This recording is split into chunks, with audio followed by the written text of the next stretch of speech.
माड़ी आसुची बात्या ओडिशार 7 जिले में प्रबल वर्षार संभावना। चलो देखि नवा संपूर्ण अपडेट कौन रही। राज्य में गत किछि दिन शीतर लहरी जारी रही। मात्र गुरुवार एवं शुक्रवार भद्रक, केन्द्रापड़ा, जगतसिंहपुर, पुरी, गंजाम और गजपति जिलार किछि स्थान में हालुका वर्षा हो पारे। सेपरि सुंदरगढ़, केन्दुझर, कंधमाल, कलाहांडी आदि जिलार किछि स्थान में हालुकार मध्यम धरणर कुहुड़ी होबार संभावना रही। आज और आसंता काली उपकूल सह मयूरभंज, केन्दुझर, रायगढ़, मालकानगिरी, कोरापुट आदि जिले में हालुकार मध्यम धरणर वर्षा होबार संभावना रही।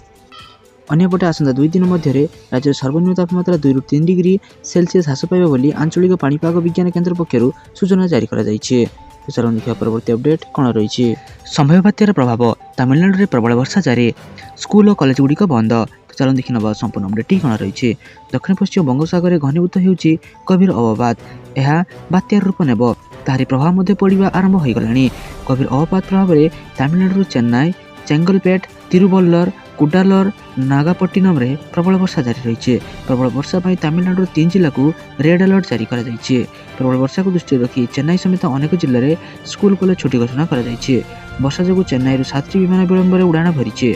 संभाव्य बात्या प्रभाव में श्रीलंका तमिलनाडु उपकूल में घंटा प्रति 65 किलोमीटर बेगर पवन बहीपे, जहाँ आगक बढ़ी घंटा प्रति 75 किलोमीटर पर्यंत बहीपे। चलो देखिए परवर्ती अपडेट कौन रही। ओडिशा रे पुणी हो पारे आलूर संकट। ओडिशा को पश्चिमबंग सीमार पुणी आलू गाड़ी अटकाई देउछंती पुलिस। किछि दिन पूर्व आलू राजनीति तेजिथिबा बेले पुणी ममतांक गाड़ी अटकाई देवा मोहन सरकार मुंडबिंधार कारण साजिछि। पश्चिमबंग बेलदारे गतकाली राति शताधिक आलू ट्रक अटकी रही। गाड़ी को जगी रही पश्चिमबंगर पुलिस अधिकारी। पश्चिमबंग मुख्यमंत्री ममता बनर्जी गुरुत्वपूर्ण बैठक डाकी आलू और पियाज मूल्य वृद्धि उपर कड़ा कार्यानुष्ठान ग्रहण करने को चेतावनी देते। यार पर कार्यानुष्ठान आरंभ कर प्रशासन। बुधवार राति पश्चिमबंग मेदिनीपुर जिलार समस्त नाका जांच करा जायछि। ते विधानसभा चली बेले पुणी दीदी गालू अटकाइबा नहीं गृह में आलू प्रसंग झड़ सृष्टि करें। तो चलो देखिए परवर्ती अपडेट कौन रही। 2025 सुधा राज्य में स्कूल स्तर में लागू हो नुआ जातीय शिक्षा नीति। चलो देखि नवा संपूर्ण अपडेट कौन रही। 2025 सुधा राज्य में समस्त स्कूल रे लागू हो नुआ जातीय शिक्षा नीति। यह सूचना देते स्कूल और गणशिक्षा मंत्री नित्यानंद गंड। गोटे पर गोटे कार्यक्रम हाथ को नि जाउछि।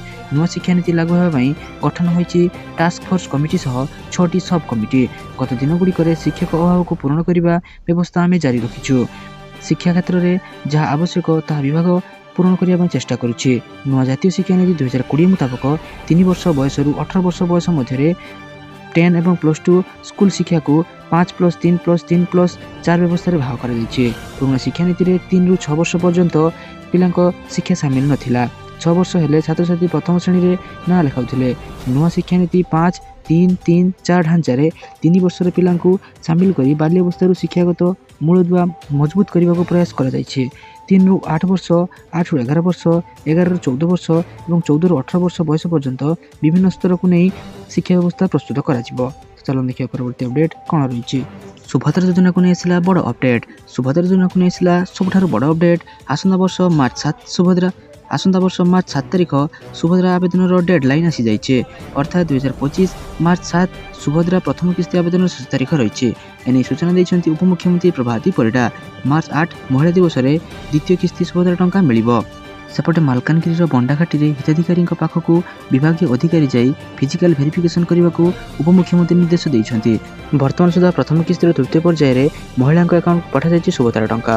3टी पर्यायर मोट 80,46,000 महिला को सुभद्रा सहायता राशि मिल सारा।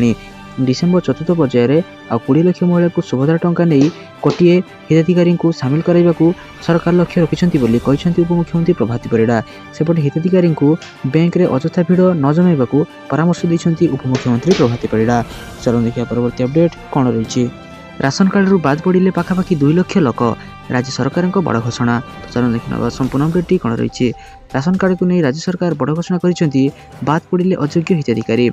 अयोग्य हिताधिकारी को राशन कार्ड कटा जाइथिबा विधानसभा रे सूचना देइछंती राज्य सरकार।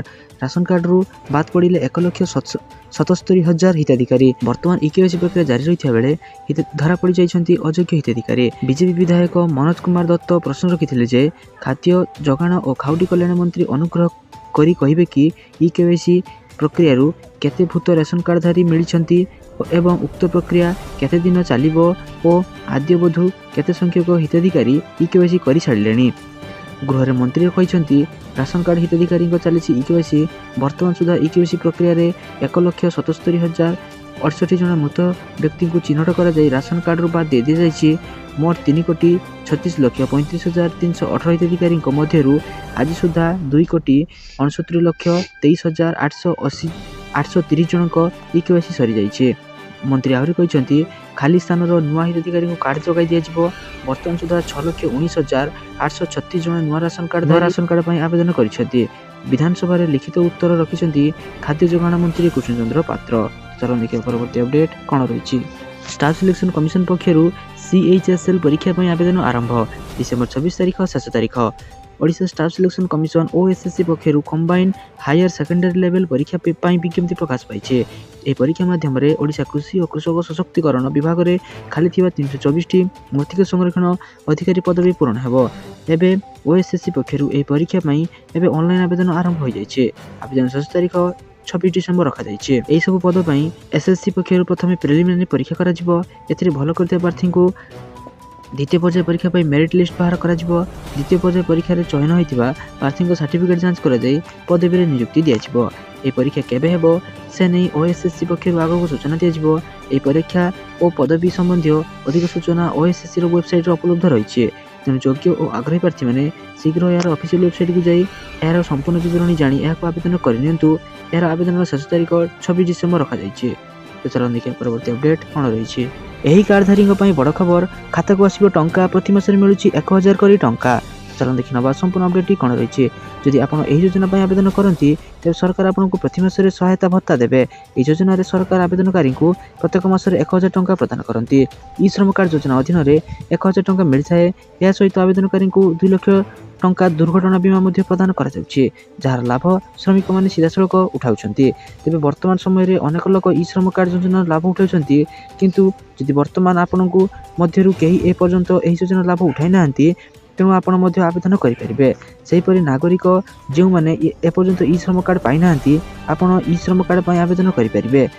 आपण ई श्रम कार्ड योजनार अनेक सुविधा पाई। ई श्रम कार्ड योजनार आवेदन करने क्यों मैंने योग्य चलते जाना। घरे श्रमिक रिक्शा चालक पनीपरिया विक्रेता रास्ताघाटर विक्रेता खबर कागज विक्रेता क्षेत्र काम करुवा कृषक मैंने यही सब ई श्रम कार्ड आवेदन करेंगे। यार ऑफिशियल वेबसाइट को जाई आपण माने एही कार्ड पर आवेदन करेंगे।